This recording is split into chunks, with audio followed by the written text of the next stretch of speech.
Hello दोस्तों, आपके अपने YouTube channel update TET C TET में आप सभी का स्वागत है। दोस्तों, आज इस वीडियो में जितने भी महत्वपूर्ण इम्पोर्टेंट आपके वस्तुनिष्ठ प्रश्न हैं शैक्षिक मूल्यांकन के, इस वीडियो में हमने उनको सम्मिलित किया है। दोस्तों, सभी प्रश्नों को छांट कर हमने इसमें लिखा है, जो भी प्रश्न बार बार परीक्षाओं में आते हैं, प्रीवियस ईयर के प्रश्न एवं मोस्ट इम्पोर्टेंट प्रश्न आपकी सभी चैप्टरों के इसमें हमने निचोड़ लिया है। तो दोस्तों, इस वीडियो में हम आपके लिए बहुत ही महत्वपूर्ण प्रश्न लाए हैं, बहुविकल्पी प्रश्न हैं। तो दोस्तों, इस वीडियो को आप अंत तक जरूर देखें, ताकि दोस्तों जितने भी प्रश्न आए हैं प्रीवियस ईयर में या महत्वपूर्ण आ सकते हैं, उन्हीं को हमने इसमें लिया है, और जो महत्वपूर्ण है उन्हीं को इसमें हम डिस्कस करेंगे। तो चलिए दोस्तों, स्टार्ट करते हैं। देखिए, आप यहाँ देख रहे होंगे प्रश्न नंबर 1।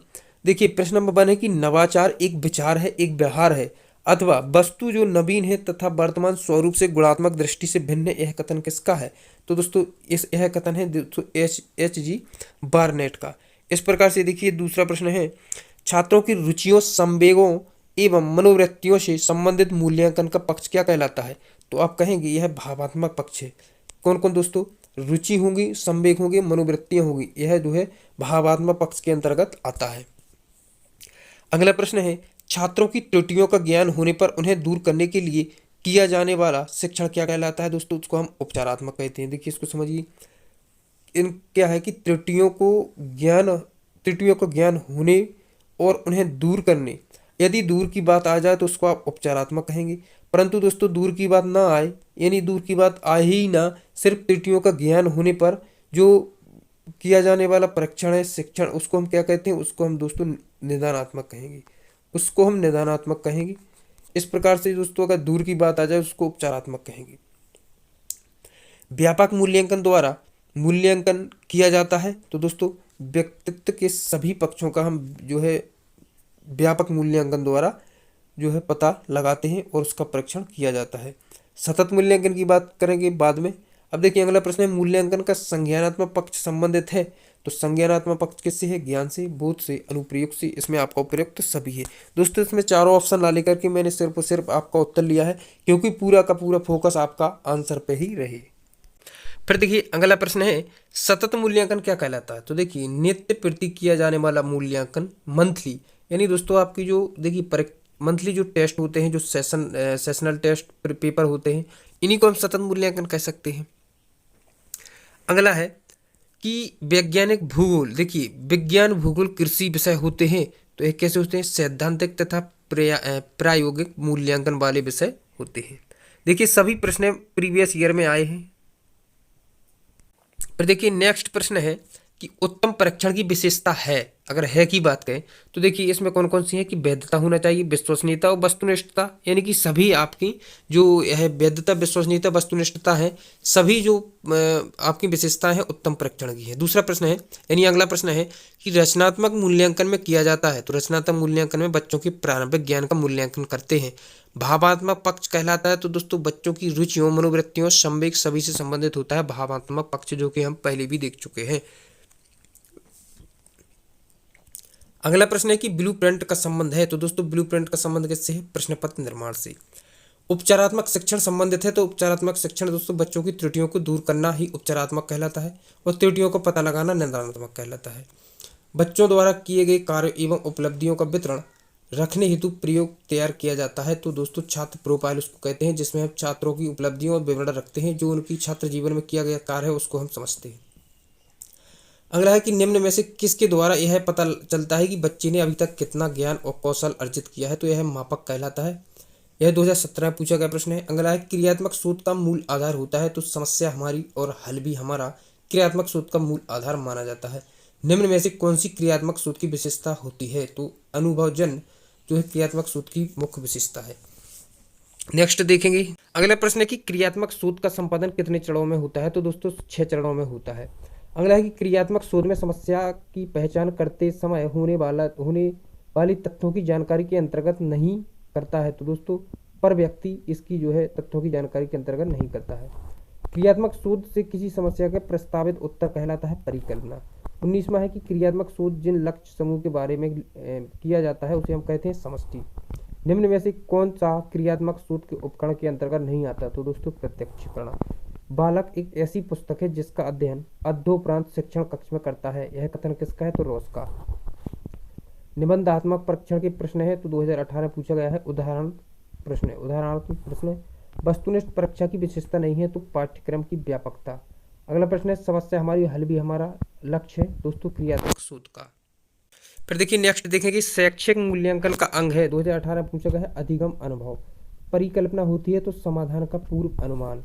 मापन का सामान्य सिद्धांत संबंधित है गणित से। मापन किन्हीं निश्चित और स्वीकृत नियमों के अनुसार वस्तुओं को अंक प्रदान करने की प्रक्रिया है। यह किसने कहा है दोस्तों? तो यह MS स्टीवेंस ने कहा है। शैक्षिक उद्देश्य के अंग है तो बालक समाज विषय वस्तु।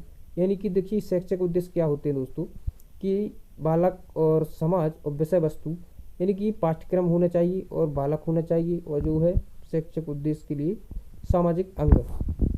अगला है कि बालक के विभिन्न कौशल विकसित होने वाला क्षेत्र है तो ज्ञानात्मक क्षेत्र, भावनात्मक क्षेत्र, क्रियात्मक क्षेत्र जो है विभिन्न कौशल विकसित होते हैं।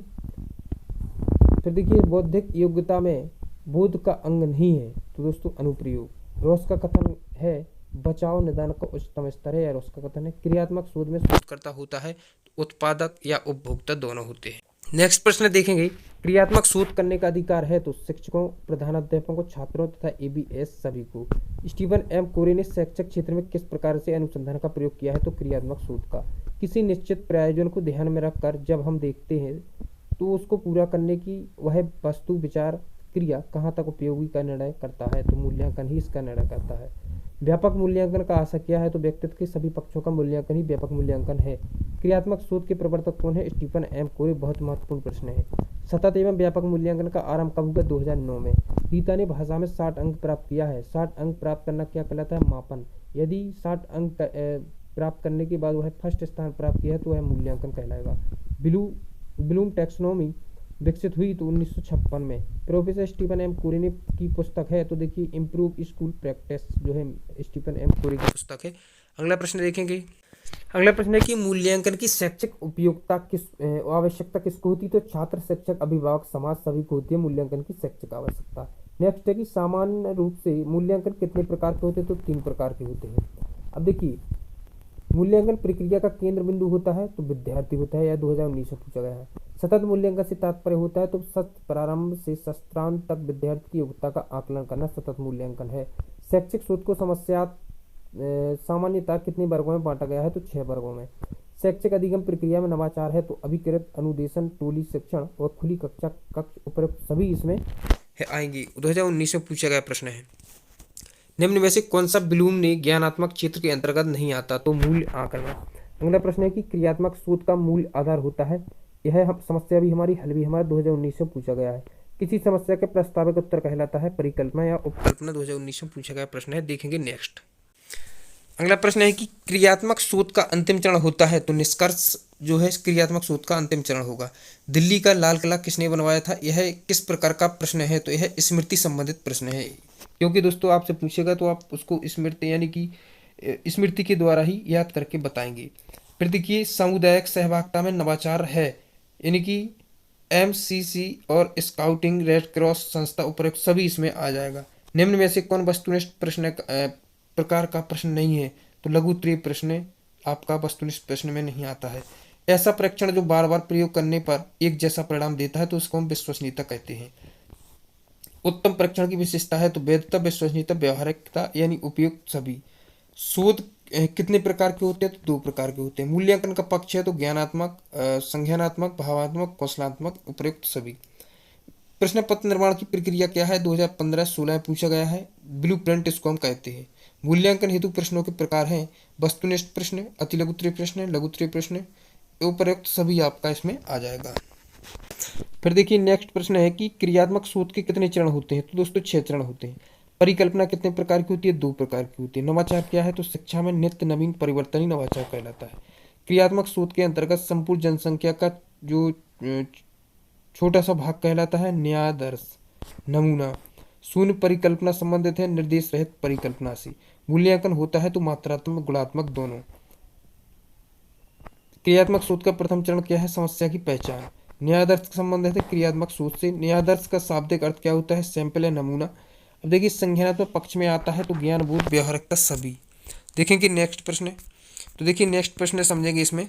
भावात्मक पक्ष का संबंध होता है तो दोस्तों रुचियों, संवेगों, मनोवृत्तियों, उपयुक्त सभी से। कौशलात्मक पक्ष का दूसरा नाम क्या है? क्रियात्मक पक्ष। क्रियात्मक पक्ष के कितने स्तर होते हैं? तो 6 स्तर होते हैं। जिस उद्देश्य की पूर्ति के लिए परीक्षण का निर्माण हुआ हो वह उस उद्देश्य की पूर्ति करे वैधता कहलाता है। नेक्स्ट है किसने मौखिक परीक्षा को महत्वपूर्ण स्थान दिया है? तो सुकरात। नेक्स्ट है कि मैक्सवेल स्क्वेन ने सन 1967 में भूमिका पर चर्चा करते हुए इसे 2 भागों में विभाजित किया है। ये 2 भाग कौन कौन से हैं? तो इसमें संरचनात्मक मूल्यांकन, योगात्मक मूल्यांकन दोनों आ जाएगा। मापन मूल रूप से एक भाग है और भाग के रूप में उस प्रक्रिया में संबंधित है जिसके द्वारा शिक्षक एक छात्र की किसी विशेषता को एक कम या अन्य संख्या मूल प्रदान करता है। यह कथन किसका है? मैरिसन का। मूल्यांकन प्रक्रिया के सोपान है 2019 में। शिक्षण उद्देश्य, सीखने से उत्पन्न अनुभव और व्यवहार परिवर्तन। नेक्स्ट प्रश्न है मापन प्लस मूल्य निर्णय क्या होता है? मूल्यांकन। मापन मूल्यांकन का वह भाग है जो प्रतिशत, मात्रा, अंक और मध्यमान एवं औसत के रूप में व्यक्त करता है, उसको हम किया जाता है। यह कथन किसका है? बासली का। परिषदीय विद्यालय में प्रश्न पत्र परीक्षा कब होती है? तो अगस्त में होती है, प्रथम सत्र की। द्वितीय सत्र परीक्षा परिषदीय विद्यालय में कब होती है? तो दोस्तों दिसंबर में। निदान शब्द का प्रयोग किसके लिए किया जाता है? मापन के लिए। शैक्षिक नवाचार के अंतर्गत आते हैं तो शिक्षण, अधिगम, मूल्यांकन और विद्यालय प्रबंधन सभी। मूल्यांकन के उद्देश्य छात्र की समस्याओं का ज्ञान या समस्याओं का निराकरण या शिक्षक द्वारा शिक्षण कार्य में सुधार, उपयुक्त सभी आपका हो जाएगा। मूल्यांकन की विशेषता है सतत चलने वाली प्रक्रिया है, गुणों का मापन होता है, शिक्षण प्रक्रिया गतिशील बनती है, उपयुक्त सभी इसमें हो जाएगा। अगला प्रश्न है कि बच्चों के सर्वांगीण विकास को शिक्षाविदों ने 3S संकेत दिए हैं। इनमें H का क्या मतलब है? तो देखिए एक H का मतलब है हेड और इसका मतलब है हार्ट, इसका मतलब है हैंड। इस प्रकार से जो है 3H का मतलब है। अगला प्रश्न है कि ब्लूम के अनुसार शैक्षिक उद्देश्य का क्रम है तो ज्ञान का बोध, अनुप्रयोग और कौशल सभी।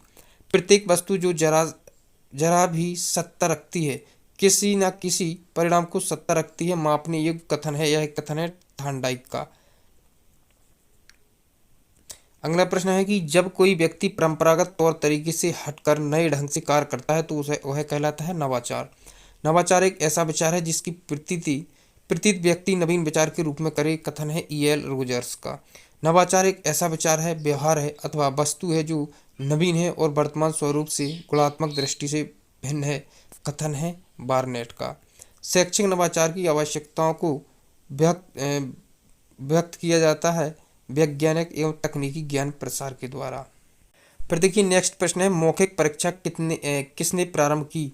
तो दोस्तों मौखिक परीक्षा प्रारंभ की बात की जाए तो इसमें गिल्डाइस आ जाएगा। बचाव निदान का उच्चतम स्तर है, यह कथन किसका है? रॉस का है। शैक्षिक क्षेत्र में क्रियात्मक अनुसंधान का प्रयोग किया जाता है, स्टीफन एम कुरे का कथन है। कार्य क्षेत्र से संबंधित समस्या के कारणों को जानने व समस्या हेतु किया जाने वाला शोध कहलाता है क्रियात्मक शोध। शैक्षिक उद्देश्यों के अनुसार प्रश्न के पक्ष होते हैं 4। छात्रों के प्रारंभिक ज्ञान का मूल्यांकन किया जाता है रचनात्मक मूल्यांकन से। मूल्यांकन एक निरंतर चलने वाली प्रक्रिया है, यह कथन किसका है? एनसीईआरटी का। निम्न में से किसका संबंध मूल्यांकन के संज्ञानात्मक पक्ष से होता है? समझ का। निम्न में से किसका संबंध मूल्यांकन के भावात्मक पक्ष से होता है? तो रुचियों का। 2017 में पूछा गया प्रश्न है। इस प्रकार से दोस्तों 104 प्रश्न इसमें हमने समझे और बाकी की आप वीडियो अगर देखना चाहते हैं जैसे सामाजिक अध्ययन और समावेशी शिक्षा और पार्ट 1 पार्ट 2 आपका शैक्षिक मूल्यांकन की सभी बहुविकल्पीय प्रश्न हमने एक प्लेलिस्ट बना रखी है। आपको उस प्लेलिस्ट की जो लिंक है वह हम डिस्क्रिप्शन बॉक्स में डाल देंगे तो वहाँ से आप देख सकते हैं दोस्तों। या फिर चैनल पर जाकर आप बहुविकल्पीय प्रश्न एवं अति लघु प्रश्न नाम से प्लेलिस्ट है, वहाँ जाकर आप सभी वीडियो को देख सकते हैं। और दोस्तों वहीं पे आपको प्रीवियस ईयर की वीडियो भी उपलब्ध हो जाएंगी। फिर इस प्रकार दोस्तों मिलते हैं अगली वीडियो में। अपना ध्यान रखिए। आपका समय शुभ हो। धन्यवाद।